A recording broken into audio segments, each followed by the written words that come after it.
Hello boys and girls, I'm Zookeeper Claire and this is Zookeeper Ashley and we're from Pathway. And Pathway visits schools all over North London sharing something about what Christians believe from the Bible.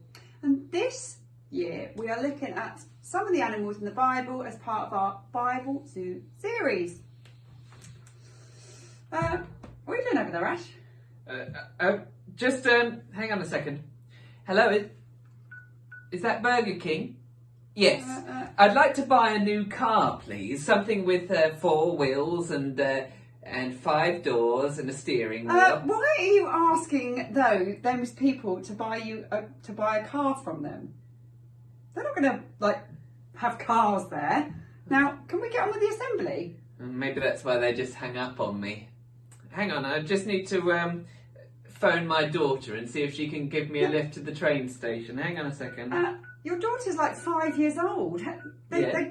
I'm sure she'd be a great driver one day, Ash, but I don't think at the moment she's going to be able to drive. You have to be a certain age for that. Oh, come on then, clever clogs. Who would I ask if I need a lift to the train station? I think we should go with what I said and ask the boys and girls. Okay then, let's ask the boys and girls if they know. Okay, what I want you to do is, wherever you are watching this right now, I want you to vote by putting your hand up. Who would you ask if you needed a lift to the train station? Would you ask A, a police car, B, a taxi driver, or C, a supermarket delivery truck? Put your hand up if you think it's A, a police, B, a taxi driver, or C, a supermarket delivery truck. There you go. See, I told you the children would know. Okay. I suppose there's an app for that too, is there? Well, there actually is. But that one was way too easy. I think we need to ask something a bit more tricky, okay? Right. If you wanted some food, some hot food delivered to your house, who would you ask? Would you ask A, an ambulance driver, B, a bus driver, or C, a takeaway delivery driver? Put your hand up if you think it's A. Put your hand up if you think it's B. And put your hand up if you think it's C. There we are. Next you'll be telling me there's an app to get food delivered to your door too. Did somebody say food delivery service? Don't tell me that birds deliver food now. I mean, what would your company be called? Deliver Rooster? Uber Wings?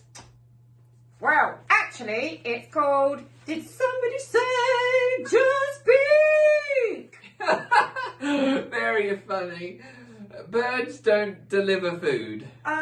Well, in our story today, the ravens did. Are you sure? Yes, but this bird was sent from God to look after a man called Elijah. Okay, well, I'd love to hear this story. There was a prophet called Elijah. Prophets are messengers sent from God to tell people something important. Thank you, Raven. In the country that Elijah was from, there was a drought. That means that there had been no rain for many years. Yes, that's right. And the lakes and the rivers were all dried up and all the wells were running empty. When there is no water, the crops can't grow and there was no food. So they'd run out of food as well. And now all the people wanted to have a fresh glass of cold water and there wasn't a rain cloud in sight. But where would you go if you wanted it to rain? Would you go to A, an umbrella salesman, B, a weather forecaster, or C, go to Wales? Well, none of those options can make it rain. There isn't even an app for that. Only one that tells you if it's going to rain or not. Sometimes they don't even work properly.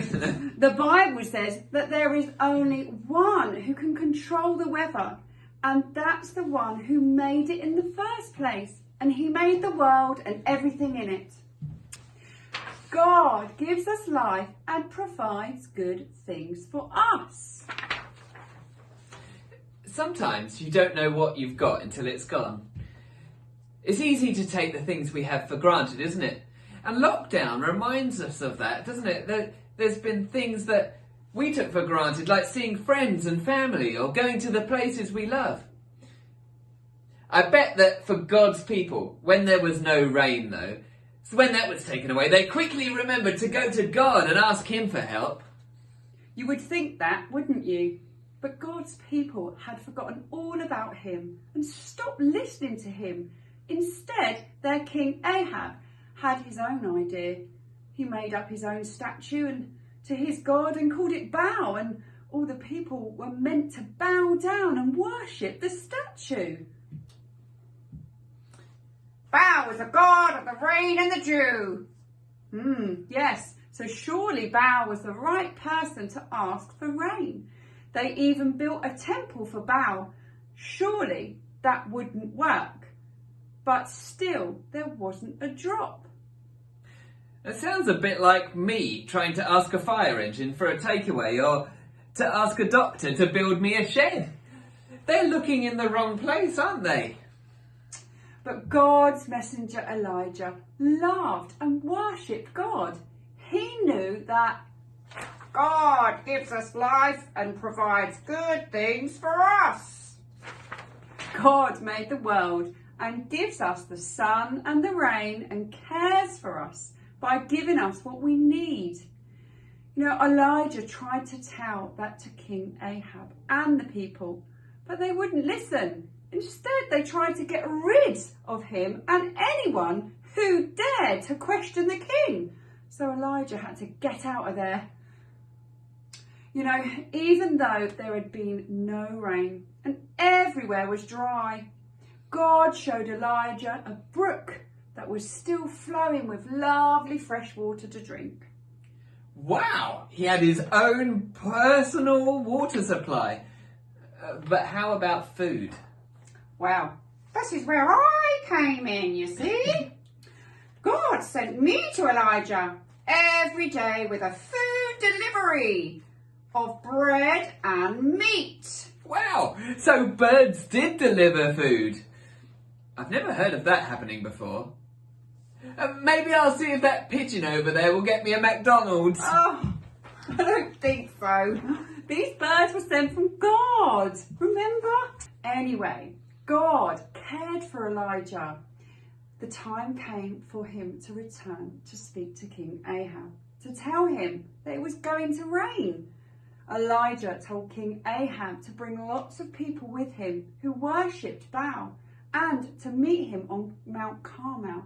So there on Mount Carmel, there was hundreds of people with King Ahab versus Elijah. But Elijah knew he wasn't really on his own. God was with him. You know, let's see which God is truly powerful, Elijah said. All of you pray to Baal and I'll pray to my God. Whichever one sends the fire onto this altar is the true God. You go first. Wow, King Ahab and all those with him sang and danced and called loud to Baal, but nothing happened. Then Elijah decided to up the skates. So he said, let's make the altar soaking wet and cover it with water. He knew that nothing would be too hard for God. Then he prayed to God a simple prayer. And that moment, fire came down and burnt up all the altar. Point proven. Wow, that must have been quite something. With that, the sky grew dark with clouds and the wind rose and heavy raindrops began to fall after such a long time of waiting for no rain. Now God had shown that God gives us life and provides good things for us, not King Ahab or anything he had built. So, what can we learn from that story, Claire? Well, I'd like to tell you why being a Christian is so important to me. You know, it's God who gives us life and provides good things for us. Sometimes I could even forget that, you know, go around looking for happiness in all the wrong places. You know, I think that having lots of money is going to make me really happy, or being really famous or really important, you know, but I've got everything I need right in here God is with me, and all I need to do is trust in him. And it's him that gives me the food to eat, the water to drink, the air to breathe, the talents to work with. You know, when I have God, I have everything I need. Even if everything's taken away from me, I still know that I have what I need, because God gives us life and provides good things for us. Well, that's great to know that God cares for us, just like he cared for Elijah. And he gives us what we need. So let's take a moment now to reflect on the good things that we have and to think about what we've taken away from today's story. So let's just be still, maybe shut your eyes so you're not distracted by other people, and think about those things.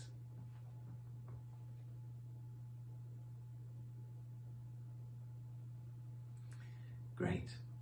Well, thank you so much for watching today's assembly video, and we hope that you've enjoyed it. We look forward to seeing you again soon. Goodbye for now. Bye.